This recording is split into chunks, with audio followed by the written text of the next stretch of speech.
ये बजट आज की एस्पिरेशनल सोसाइटी, गांव, गरीब, किसान, मध्यम वर्ग, सभी के सपनों को पूरा करेगा। मैं वित्त मंत्री निर्मला जी और उनकी टीम को इस ऐतिहासिक बजट के लिए बधाई देता हूं।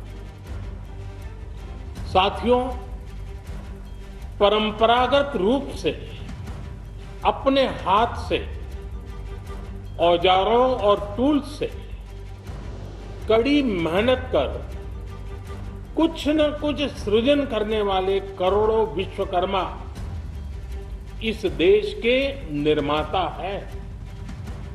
लोहार, सुनार, कुम्हार, सुथार, मूर्तिकार, कारीगर, मिस्त्री, अनगिनत लोगों की बहुत बड़ी लंबी लिस्ट है। इन सभी विश्वकर्माओं की मेहनत और सृजन को देश इस बजट में पहली बार अनेक प्रोत्साहन योजना लेकर के आया है। ऐसे लोगों के लिए ट्रेनिंग, टेक्नोलॉजी, क्रेडिट और मार्केट सपोर्ट की व्यवस्था की गई है। पीएम विश्वकर्मा कौशल सम्मान यानी पीएम विकास करोड़ों विश्वकर्माओं के जीवन में बहुत बड़ा बदलाव लाएगा। साथियों, शहरी महिलाओं से लेकर गांव में रहने वाली महिलाएं हो, कारोबार, रोजगार में व्यस्त महिलाएं हो या घर काम में व्यस्त महिलाएं हो, उनके जीवन को आसान बनाने के लिए बीते वर्षों में सरकार ने अनेक विध कदम उठाए हैं। जल जीवन मिशन हो, उज्ज्वला योजना हो, पीएम आवास योजना हो, ऐसे अनेक कदम। इन सबको बहुत बड़ी ताकत के साथ आगे बढ़ाया जाएगा। उसके साथ साथ महिला सेल्फ हेल्प ग्रुप एक बहुत बड़ा सामर्थ्यवान क्षेत्र आज भारत में बहुत बड़ी जगह अपने हाथ एक्वायर कर चुका है। उनको अगर थोड़ा सा बल मिल जाए तो मिरेकल कर सकते हैं। और इसलिए विमेन सेल्फ हेल्प ग्रुप उनके सर्वांगीण के विकास के लिए नई पहल इस बजट में एक नया आयाम जोड़ेगी। महिलाओं के लिए एक विशेष बचत योजना भी शुरू की जा रही है और जनधन अकाउंट के बाद ये विशेष बचत योजना सामान्य परिवार की गृहिणी माताओं बहनों को बहुत बड़ी ताकत देने वाली है। ये बजट सहकारिता को ग्रामीण अर्थव्यवस्था के विकास की धुरी बनाएगा। सरकार ने कोऑपरेटिव सेक्टर में दुनिया की सबसे बड़ी अन्न भंडारण योजना बनाई है, स्टोरेज कैपेसिटी।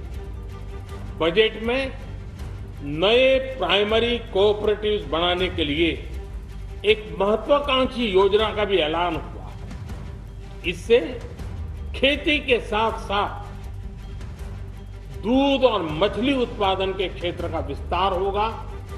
किसानों, पशुपालकों और मछुआरों को अपने उत्पाद की बेहतर कीमत मिलेगी। साथियों, अब हमें डिजिटल पेमेंट्स की सफलता को एग्रीकल्चर सेक्टर में दोहराना है।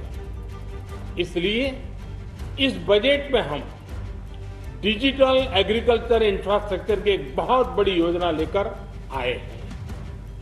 आज दुनिया इंटरनेशनल मिलेट ईयर मना रही है। भारत में मिलेट्स के अनेक प्रकार हैं, अनेक नाम हैं। आज जब मिलेट्स घर घर में पहुंच रहा है, पूरी दुनिया में पॉपुलर हो रहा है, तो उसका सर्वाधिक लाभ भारत के छोटे किसानों के नसीब में है। और इसलिए आवश्यक है कि नए तरीके से उसको आगे ले जाया जाए। इसकी एक नई पहचान, विशेष पहचान आवश्यक है। इसलिए अब इस सुपर फूड को श्री अन्न की नई पहचान दी गई। उसके प्रोत्साहन के लिए भी अनेकविध योजनाएं बनाई गई हैं। श्री अन्न को दी गई प्राथमिकता से देश के छोटे किसानों, हमारे आदिवासी भाई बहन जो किसानी करते हैं, उनको आर्थिक संबल मिलेगा और देशवासियों को एक स्वस्थ जीवन मिलेगा। साथियों, ये बजट सस्टेनेबल फ्यूचर के लिए green growth, green economy, green energy, green infrastructure और ग्रीन जॉब्स को एक अभूतपूर्व विस्तार देगा। बजट में हमने टेक्नोलॉजी और न्यू इकोनॉमी पर बहुत अधिक बल दिया है। एस्पिरेशनल भारत आज road, rail, metro, port, waterway, हर क्षेत्र में आधुनिक इंफ्रास्ट्रक्चर चाहता है। नेक्स्ट जनरेशन इंफ्रास्ट्रक्चर चाहिए। 2014 की तुलना में इंफ्रास्ट्रक्चर में निवेश पर 400% से ज्यादा की वृद्धि की गई है। इस बार इंफ्रास्ट्रक्चर पर 10 लाख करोड़ रुपए का अभूतपूर्व इन्वेस्टमेंट भारत के विकास को नई ऊर्जा और तेज गति देगा। ये निवेश युवाओं के लिए रोजगार के नए अवसर पैदा करेगा, एक बहुत बड़ी आबादी को आय के नए अवसर उपलब्ध कराएगा। इस बजट में ईज ऑफ डूइंग बिजनेस के साथ साथ हमारे उद्योगों के लिए क्रेडिट सपोर्ट और रिफॉर्म्स के अभियान को आगे बढ़ाया गया है। एमएसएमईज के लिए 2 लाख करोड़ रुपए के अतिरिक्त ऋण की गारंटी की व्यवस्था की गई। अब प्रिजम्पटिव टैक्स की लिमिट बढ़ने से एमएसएमईज को ग्रो करने में मदद मिलेगी। बड़ी कंपनियों द्वारा एमएसएमईज को समय पर पेमेंट मिले, इसके लिए नई व्यवस्था बनाई गई है। साथियों, बहुत तेजी से बदलते भारत में मध्यम वर्ग, विकास हो या व्यवस्था हो, साहस हो या संकल्प लेने का सामर्थ्य हो, जीवन के हर क्षेत्र में आज भारत का मध्यम वर्ग एक प्रमुख धारा बना हुआ है। समृद्ध और विकसित भारत के सपनों को पूरा करने के लिए मध्यम वर्ग एक बहुत बड़ी ताकत है। जैसे भारत की युवा शक्ति ये भारत का विशेष सामर्थ्य है, वैसे ही बढ़ता हुआ भारत का मध्यम वर्ग भी एक बहुत बड़ी शक्ति है। मध्यम वर्ग को सशक्त बनाने के लिए हमारी सरकार ने बीते वर्षों में अनेकों निर्णय लिए और ईज ऑफ लिविंग को सुनिश्चित किया है। हमने टैक्स रेट को कम किया है, साथ ही प्रोसेस को सिंप्लीफाई, ट्रांसपेरेंट और फास्ट किया है। हमेशा मध्यम वर्ग के साथ खड़ी रहने वाली हमारी सरकार ने मध्यम वर्ग को टैक्स में बड़ी राहत दी है।